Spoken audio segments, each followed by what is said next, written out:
Esporte Clube. Que prazer ter você aqui, eu, Reinaldo José Martorelli. Apostos. Opa, Apostos, programa Direito Esporte Clube. Bom, eu queria dizer para vocês que desde que começou o luto do futebol, que é aquele período do fim da Sul-Americana pós-Campeonato Brasileiro e o início das atividades, onde a gente tem a Copa São Paulo, todo mundo discutia, Martorelli, olha, o meu clube vai comprar quem, o meu clube vai comprar tal. E o Flamengo contratou o Abel Braga, Rodrigo Caio, Arrascaeta, o Bruno Henrique dos Santos. 9 de fevereiro de 2019, Rodrigo. 9 de fevereiro de 2019, começo do ano. O Corpo de Bombeiros do Rio de Janeiro tem uma comunicação de que pegou fogo, estava pegando fogo no Ninho do Urubu, lá no centro de treinamento de Vargem Grande.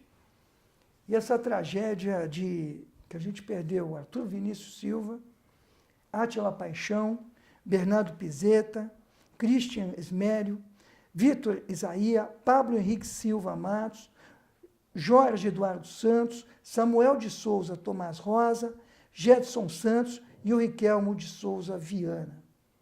10 crianças, porque eu sou um sexagenário e poderiam ser meus netos, e além de tudo, o Cauã Emanuel Gomes Nunes e o Jonathan Cruz Ventura e o Francisco Diogo Bento Alves ficaram feridos, e essa foi a tragédia que ainda não foi resolvida. Reinaldo Zé Martorelli, eu não sei em que situação de contrato que essas crianças tinham com o Flamengo. Eu ouvi falar que a diretoria do Flamengo está negociando per se, em vez de privilegiar o grupo. Sentar com o grupo, que é o que a gente sempre incentiva, isso aqui é um sindicato que tem um coletivo, é um sindicato de luta constitucional na defesa de uma classe, a gente pensou que a negociação fosse ser coletiva. Essas famílias que depositavam nessas crianças, tragédia brasileira, o seu futuro, a sua emancipação, não tiveram respostas. Me parece que 1 ou 2 negociaram. Martorelli, como é que você, como um dirigente dos maiores do país, na defesa dos atletas, viu essa tragédia e está vendo essa coisa que está acontecendo?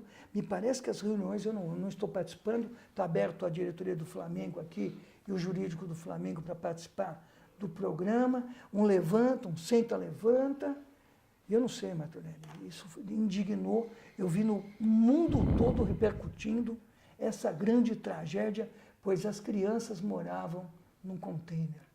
As crianças moravam.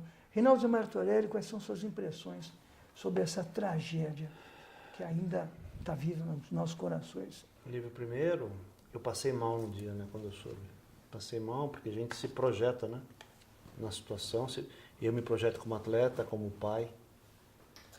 Passei mal e agora você relatando de novo, voltei a me sentir mal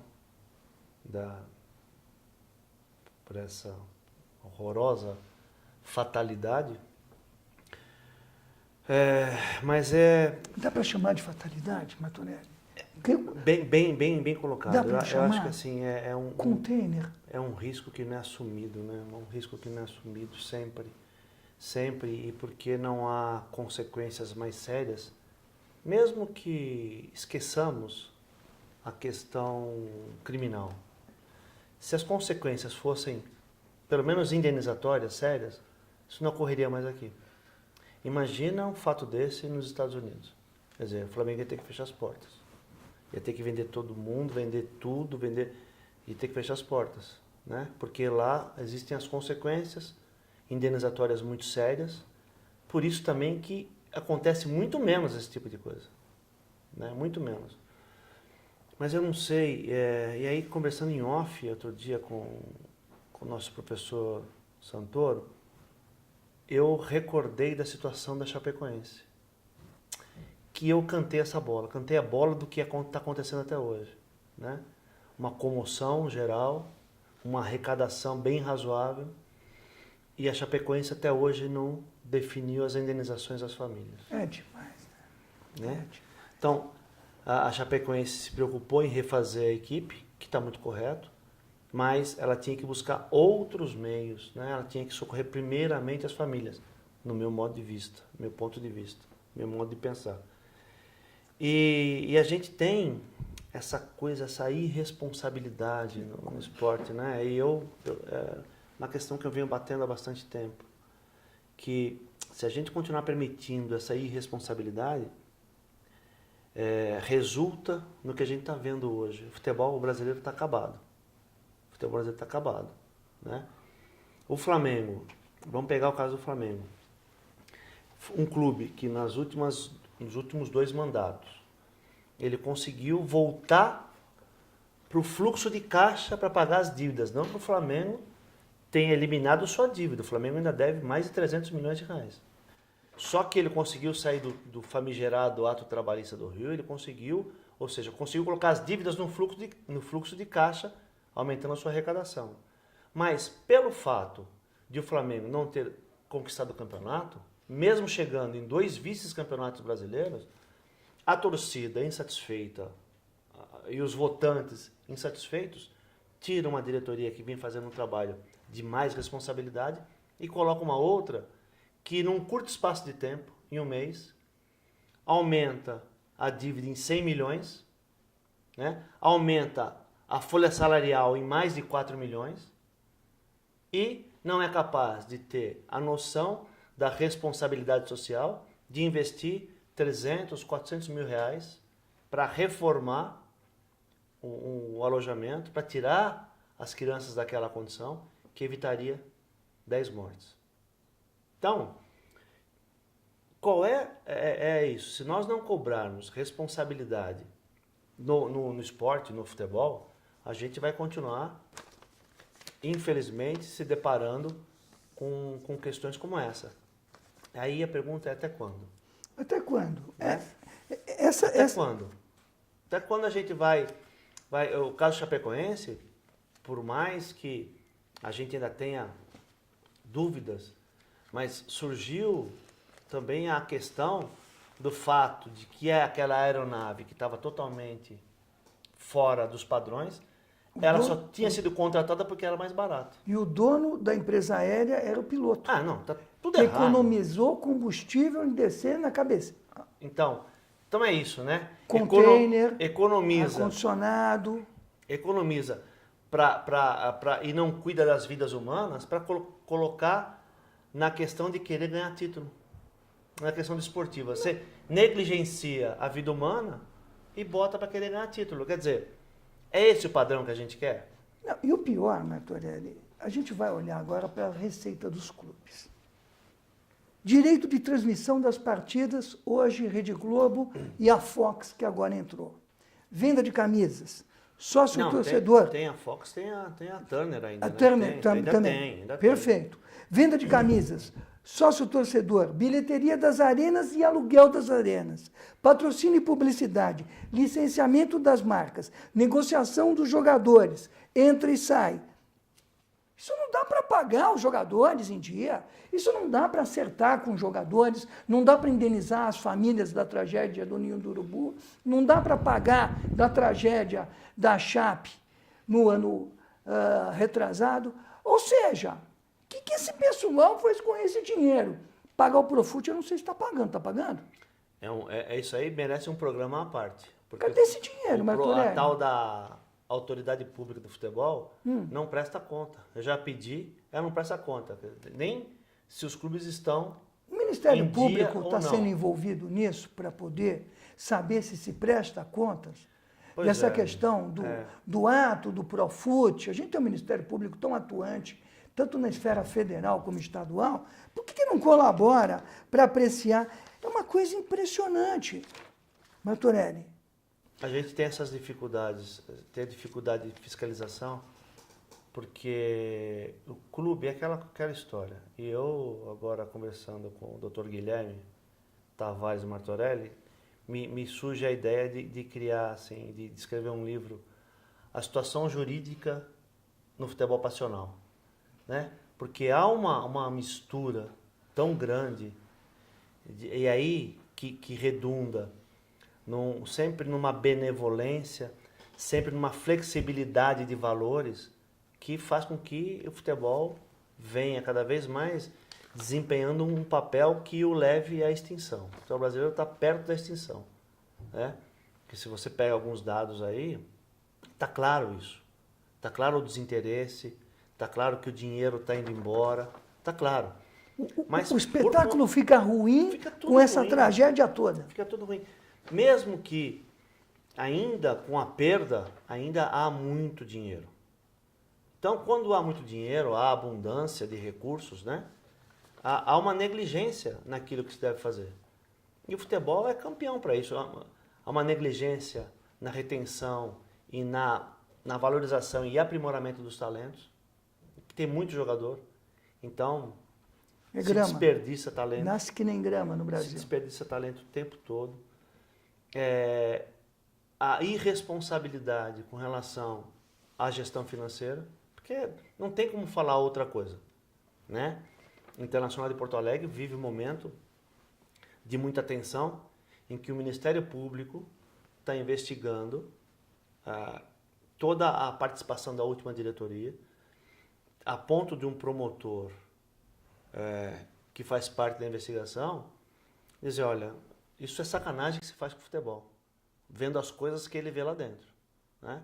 Enfim, que é tudo aquilo que a gente há bastante tempo vem falando, né? Pregando no falando. deserto. Né? Porque e a gente sabia que como os acordos estavam sendo feitos lá dentro, qual é a participação dos intermediários nas negociações, tanto é que tem intermediário também sendo investigado.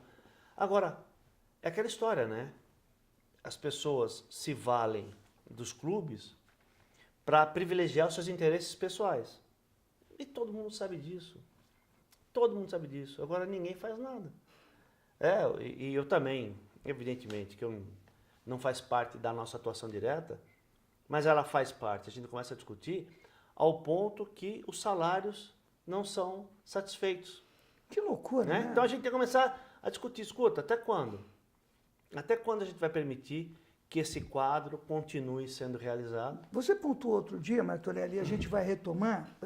Eu peguei um estudo do Banco Itaú sobre o futebol e dentro dessa manifestação, o Globo Esporte que divulgou, eles tiraram um percentual de que os clubes estão gastando hoje 68% nas contratações, 13% só na base e o resto na infraestrutura.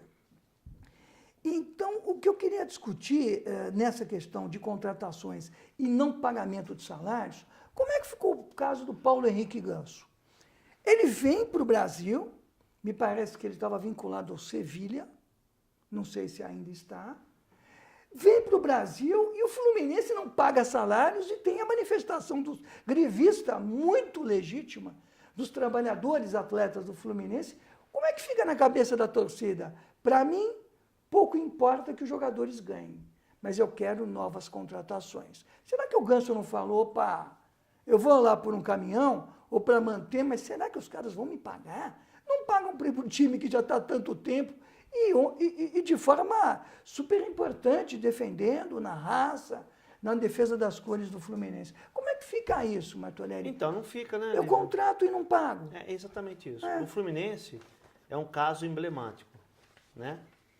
Porque ele se beneficia do tal do ato trabalhista, que começou lá no Rio, né, e vem arrolando sua dívida com os atletas já há tanto tempo. Nesse ato trabalhista, agora, ele foi notificado porque ele não conseguiu satisfazer os meses de dezembro e janeiro, né? Ele vem, ainda assim, inadimplindo os salários que não compõem esse ato trabalhista, ou seja, uma nova dívida, inadimplindo os salários, que redundou na greve dos atletas. Ainda assim, ele contratou o Ganso e mais 10. 10 contratações? Mais 11 contratações com o Ganso, com o Paulo Henrique Ganso. E, exatamente, não tem nada que faça com que haja uma vinculação entre uma coisa e outra, né? E é que tá, o público, o torcedor, ele bate palma para a contratação do Ganso, mesmo que isso leve o clube à falência, né? Falência não seria o termo técnico apropriado, mas leve o clube à extinção, à insolvência. Como é que fica no vestiário, Martorelli? Você que esteve lá. Eu sou lá, sou Paulo Henrique Ganso, não tem nada a ver com o problema do Fluminense. Cheguei agora. Fui contratado, quero receber o meu, associei a minha marca Paulo Henrique Ganso ao Fluminense, que muito trouxe de upgrade. Eu estou no vestiário. 10 jogadores não recebem. Pois E é. nós vamos sentar junto e vamos defender. Como é que eu fico? Primeiro Como é que ficam os jogadores? Eu acho que o Paulo Henrique Ganso veio com uma garantia, Perfeito. né? Com algum tipo de garantia ele veio, porque a situação estava muito ruim. Agora, não é só no futebol, né? Qualquer grupo em que você precisa da força coletiva e você privilegia individualmente, você perde a força coletiva, né? E o futebol é isso. Daqui a pouco vai começar a refletir. Não aguenta. Porque inconscientemente, é aquela coisa de, mas derrubou o treinador. Isso é a maior balela da face da terra. Nunca vi, eu tô há 45 anos no futebol, nunca vi isso acontecer. 24 anos dentro do campo, nunca aconteceu. O que acontece é, quando o treinador não sabe lidar com o grupo, né? Ou quando o clube, a estrutura tá ruim, como é que você produz? Inconscientemente você desanima. Há um desânimo, Lógico. né? Porque você não tem a capacidade, você não tem a motivação necessária para continuar fazendo um trabalho, né? Então, é isso. Em breve tempo, breve espaço de tempo, a gente vai ver o Fluminense indo mais pro buraco ainda. Não tem outra alternativa. Não tem outra alternativa. Vai perder mais jogos ainda. Bom, no campeonato estadual, que é o momento atual, o Fluminense está conseguindo chegar entre os 4 ali, né? Tá no bolo ali. Tá no bolo, mas também assim, Campeonato Carioca, né? exatamente, com 12 Você tem que clubes, né? chamar o Sherlock Holmes para entender como é que classifica, porque ninguém entende. Porque quem ganha vai para Quem ganha perde, quem perde É ganha. isso mesmo. O Campeonato Carioca é uma. Tem que chamar os caras do algoritmo, né? O pessoal da TI. Vale do Silício. Do Vale do Silício, para poder explicar, porque nem a Globo. Quanto mais eles explicam, menos eu entendo como é que classifica. Mas, Martorelli, essa preocupação com a dignidade da pessoa humana levou você e o sindicato a ingressar com uma DIN junto ao Supremo Tribunal Federal com duas. Para discutir dignidade. Conta essa história, dá uma palhinha, você que é professor, o que é uma DIN e por que moveu o sindicato? Está defendendo o coletivo, é óbvio que a gente sabe por quê, porque sempre fez isso, e a televisão deveria, a mídia deveria repercutir isso. Porque essa ação, uma ação política, jurídica, muito importante para a categoria. Exatamente por isso, Lívio. A gente ataca, né, com 2 ações diretas de inconstitucionalidade, a gente ataca alguns pontos. Primeiro, aquela questão da cláusula indenizatória milionária, que impede que o trabalhador opte por um novo empregador. Voltou o passe. Exatamente. A escravidão está de volta. Então, como existe isso, e a gente, o que a gente defende? Havendo uma cláusula de rescisão equilibrada, que valha para as duas partes, ok, vamos dar. Não é jurídico, ainda não creio que seja jurídico. 400 contra 2 mil, porque não é isso? porque você foge do contrato. Mas tudo bem, havendo uma questão razoável em que as partes são favorecidas, né, porque a cláusula penal ela tem 2 funções. Uma, inibir o inadimplemento e outra, indenizar a parte que foi prejudicada numa insatisfação do contrato. Então, aí vem os Sherlock Holmes, né, que acham, isso que é interessante, acham que estão ajudando os clubes, e eles vêm, dão pesos distintos para a mesma questão. Então, o atleta paga, o clube não paga. O atleta paga na hora, o clube não. O atleta tem que ir para a justiça e vai receber depois de 20 anos. Né? A cláusula que o atleta paga é 2 mil vezes o salário do clube 400. Quer dizer, continua dando condição para que o clube seja irresponsável. Esse é um ponto. O outro ponto são os 3 meses de possibilidade de atraso salarial. O que é isso? Né? Então, não dá. E o ato trabalhista, que é aquela possibilidade do clube dever 10, 15 anos. Isso aí dá só isso aí dá um programa. Então, a gente atacando isso, E depois tentar fazer acordo com todo mundo, Lívia. Sabe que a gente tenta fazer acordo. Vamos sentar, vamos resolver nossos problemas. Vamos trazer de volta a responsabilidade para o esporte, porque as nossas ações, que foram articuladas junto ao Podemos, o partido político, além de proteger a dignidade do trabalhador, protege o futebol. Nacional, né? Você precisava de legitimidade nacional. Protege o futebol, protege o segmento. Né? Diferentemente do que tem acontecido na Europa boa, né? E nos Estados Unidos.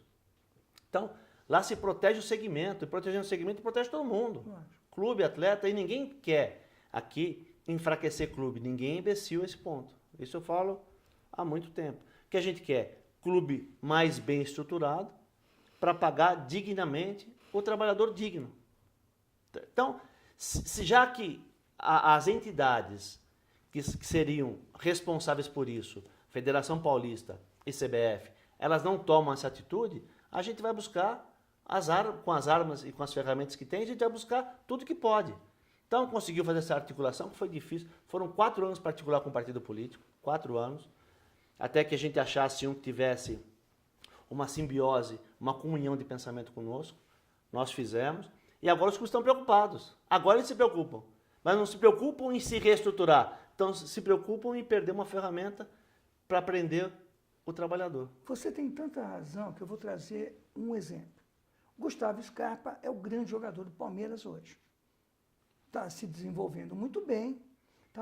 O Gustavo ficou 6 meses sem jogar. Porque ficou na pendenga com o Fluminense, o Palmeiras tinha comprado com a liminar, ou seja, isso reflete que o emocional do jogador fica atingido na hora da inadimplência.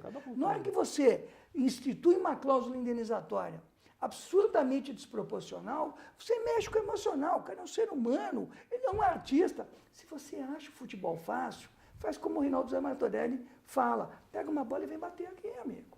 Se você acha que você é o Pablo Picasso, que você pode pintar um quadro fantástico, Nico, pega a tela branca, meu amigo, e enche de tinta. Não é assim. O trabalhador tem que receber. Por isso, Martorelli, esse instrumental jurídico tem um aspecto político. O jogador não joga, ele trabalha, né? Quem joga hoje somos nós, né? Que se a gente for para o campo, para um campo brincar, a gente está jogando. Ele está trabalhando, trabalha, e encantando no mundo chamado entretenimento. Entretenimento. Que movimenta emprego pra caramba, movimenta recurso financeiro pra caramba. E, enfim, acho que é assunto para a gente seguir daqui a pouco no próximo programa. Nós vamos discutir o programa aqui, o Cris está muito severo aqui no começo do programa. Um novo país, uma situação meio... passa rápido, né? Passa rápido, uma situação meio diferente, né? Então, Cris, nós já vamos... Então, essa ação foi proposta.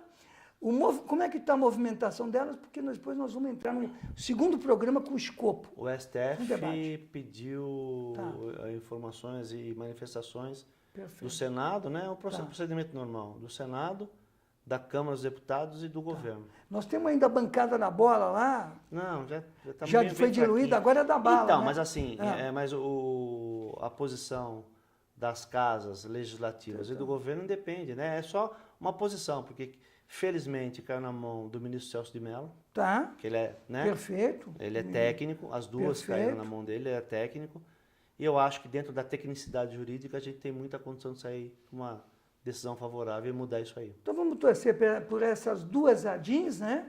Que foram interpostas, as duas têm o mesmo objeto de debate. Não, são duas leis diferentes. Tá. Uma ataca alguns artigos da 9615, da Lei Pelé, e o outro ataca o artigo da 13155, que é a lei do Profut, que criou o tal do ato trabalhista. Então, a gente teve que propor duas ações. Perfeito. Então, quer dizer, se o povo brasileiro se valer do princípio da igualdade, que é constitucional, pode falar que eu também quero ser clube de futebol e pagar em 20 anos, né? Até mais. A minha dívida e um abraço para o credor, porque é assim que os clubes de futebol fazem, né? Então, que só traz irresponsabilidade e só está levando o futebol para o buraco. Então, a gente que fica torcendo para o clube, infelizmente, na televisão e na mídia, ninguém discute débito de clube. Vai comprar quem? Como se eles tivessem dinheiro para ficar comprando tanto, né? Na minha casa e na tua casa, Martorelli. Tem jeito. É ganhar dinheiro, pagar as dívidas, o que sobrar é lucro. Projeto, né? Cris, então vamos encerrar aqui, Bera, com a participação de Ilson Santoro aqui na plateia. nosso dirigente Hoje esportivo. a gente recebe a visita ilustre do professor Wilson Santoro. Ray leva aqui em cima, né? Eu acho que também o Siri lá vai ficar sabendo da nossa reunião, porque o filho do nosso Santoro, vou dar crédito na próxima, é o nosso Scoutman lá do Siri, trazendo muitas informações. Pegar a camisa do Agüero assinada, hein? Fernandinho, é nós aí, vamos fazer um leilão aqui para ajudar uma instituição de caridade, porque esse sindicato está na luta. E promoveu, né, Antonelli? 2 ADINs, vamos mexer com o Supremo e Direito Esporte Clube é luta em defesa da categoria e dos atletas do Estado de São Paulo. Até a próxima oportunidade.